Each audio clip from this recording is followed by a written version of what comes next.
தூத்துக்குடி தொகுதியில் உள்ள அன்பு கரங்களில் பயனடைந்து வரும் குழந்தைகள், அதுபோல நம்முடைய லூசியா ஹோம்ல உள்ள மாற்றுத்திறனாளி குழந்தைகளோட அந்த பிள்ளைங்களுக்கு ஏற்ற மாதிரி இந்த தீபாவளி திருநாளை கொண்டாட வேண்டும் என்று முடிவெடுக்கப்பட்டு அந்த பிள்ளைகளை அழைத்து சென்று இன்னைக்கு மதிய உணவு, அவங்களோடு மதிய உணவு எல்லாரும் உட்காந்து சாப்பிட்டோம். எங்களோடு வந்த தன்னார்வலர்கள், அவங்களே பாதுகாவலர்கள், பிள்ளைங்க எல்லாருமே உட்காந்து சாப்பிட்டோம். சாப்பிட்டுட்டு இப்போ நமக்கு சென்னை சில்க்ஸ்ல அவங்க ட்ரெஸ், அவங்களுக்கு வேண்டிய புதிய ட்ரெஸ்ஸை எடுக்கிறாங்க.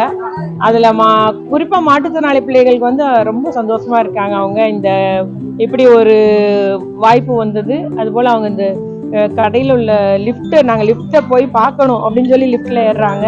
அது போல அந்த கண்ணாடியை பார்த்து மகிழ்வது, அப்படியே இது அவங்களுக்கு பெரிய ஒரு புது அனுபவமா இருக்கு. அது போல அவங்க சொல்லியிருக்கிறது, எங்களை பீச்சுக்கு கூட்டு போவீங்களான்னு கேட்டிருக்காங்க. அதனால கட்டாயம் ட்ரெஸ் எடுத்துட்டு வந்தப்பறம் பீச்சுக்கு போவோம்னு சொல்லியிருக்கோம். ட்ரெஸ் எடுத்துட்டு வந்தப்பறம் எல்லா பிள்ளைகளோடய நாங்கள் பீச்சுக்கும் போயிட்டு கடைசியா நம்ம மத்தாப்பெல்லாம் வெடிச்சிட்டு அதோடு இந்த கொண்டாட்ட